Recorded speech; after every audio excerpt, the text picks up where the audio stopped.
Kapal selam merupakan sebuah ciptaan yang hebat, karena dapat membantu manusia menyelam dengan bantuan mesin pada kedalaman yang sukar untuk kita jangkau dalam tempo yang panjang. Namun dalam masa yang sama, risiko duduk di tengah-tengah air apatah lagi di tengah lautan terdedah dengan bahaya, serta tekanan air yang sudah pastilah tinggi. Tanpa boleh mengharapkan bantuan hadir dengan mudah menjadikan kapal selam satu mod pengangkutan yang berisiko tinggi. Sepanjang penggunaannya, sudah beberapa kali kapal selam mengalami kegagalan fungsi, sehingga mengakibatkan keseluruhan anak kapal serta kapal itu sendiri kini terdampar di dasar lautan. Berikut adalah 5 kemalangan paling menakutkan, melibatkan kapal selam yang mengorbankan banyak nyawa semasa jatuhannya. Pertama, KRI Nanggala 402. Insiden paling baru yang berlaku mengorbankan 53 nyawa petugas Tentara Laut Indonesia ini sungguh menyayat hati. Semasa menjalankan latihan peluru berpandu pada 21 April 2021, kapal selam didapati terputus hubungannya dengan ibu pejabat, selepas lebih sejam diberikan kebenaran memulakan latihan. Kot kecemasan mula diwartakan ekoran ketiadaan maklum balas. Media diberitahu bahwa bekalan oksigen dalam kapal selam tersebut sepatutnya mencukupi untuk mereka bertahan selama 3 hari. Operasi mencari dan menyelamat yang disertai beberapa negara termasuklah negara kita mula meronda sebelum tumpukan minyak ditemui, berdekatan dengan kawasan di mana kapal selam itu dipercayai hilang. Selang 2 hari kemudian, barangan pribadi yang dipercayai milik petugas kapal selam mula ditemui, memberikan petunjuk tidak baik kepada pasukan penyelamat. Ujian sonar di kawasan berdekatan menemui kapal selam itu pada kedalaman 850 meter, jauh melebihi tahap ketahanan rangkanya yang mampu bertahan pada jarak 500 meter sahaja. Tinjauan yang dilakukan kendaraan penyelam tanpa pemandu mendapati kerangka kapal selam itu telah terbelah 3, ekoran kegagalan menahan tekanan air dan semua anak kapal terkorban. Jenazah mereka sedang diusahakan untuk diselamatkan bagi membolehkan pengebumian yang lebih sempurna dijalankan. Kedua, Changcheng 361. Pada 16 April 2003, semasa dalam perjalanan pulang ke pangkalannya yang terletak di Qingdao, kapal selam Changcheng 361 milik Tentara Laut China berhadapan masalah mekanikal akibat kegagalan mematikan posa injin. Kapal selam tersebut ketika itu baru saja selesai menjalani latihan, menempatkan 70 orang anak kapal termasuk 13 orang kadet perlatih Akademi Laut yang turut sama menyertai misi latihan. Bagi menjaga kembali kuasanya, generator kuasa perlu diaktifkan, yang diketahui akan mula menggunakan udara dengan banyak.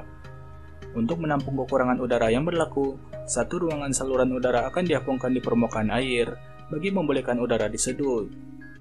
Namun, salur udara yang sepatutnya terus membekalkan udara semasa injin dihidupkan semula gagal berfungsi, mengakibatkan bekalan oksigen dalam kapal habis digunakan dalam kadar pantas, menurunkan bekalan oksigen kepada sifar dalam jangka masa 2 menit. Disebabkan ketiadaan bekalan oksigen, kru dan anak kapal mula mengalami masalah pernafasan sebelum keseluruhannya meninggal dunia. Lebih malang, semasa kejadian anak kapal Changcheng 361 sedang menjalani latihan, di mana semua perhubungan dengan pihak luar perlu diputuskan.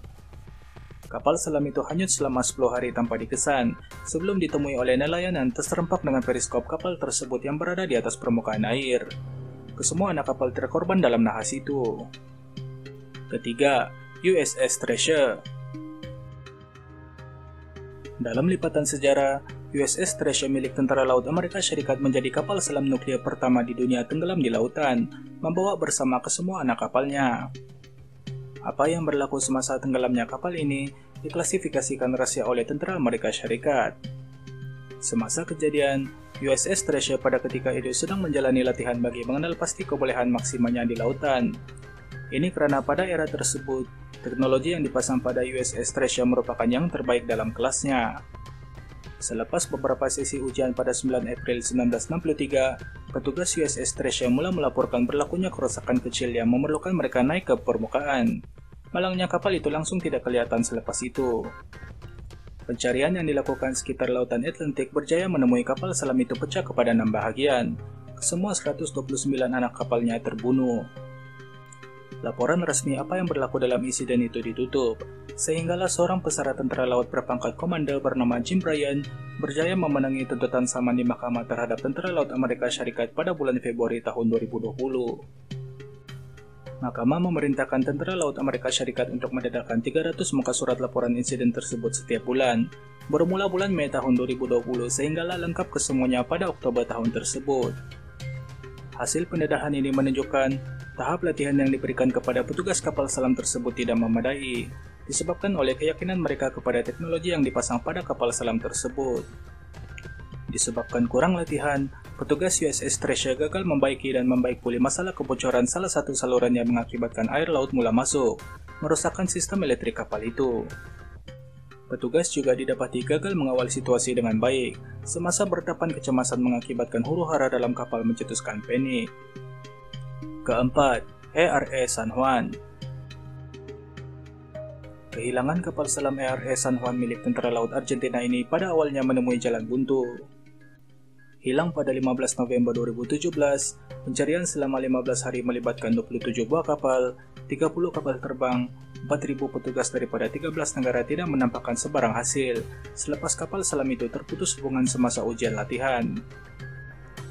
Bagi meneruskan usaha, kerajaan Argentina menawarkan ganjaran Rm21 juta kepada mana-mana pihak yang berjaya menemui kapal selam tersebut. Cabaran itu disahut sebuah syarikat pengkaji dasar lautan bernama Ocean Infinity, apabila mereka memulakan pencarian pada 7 September 2018 dengan bantuan tentara Argentina.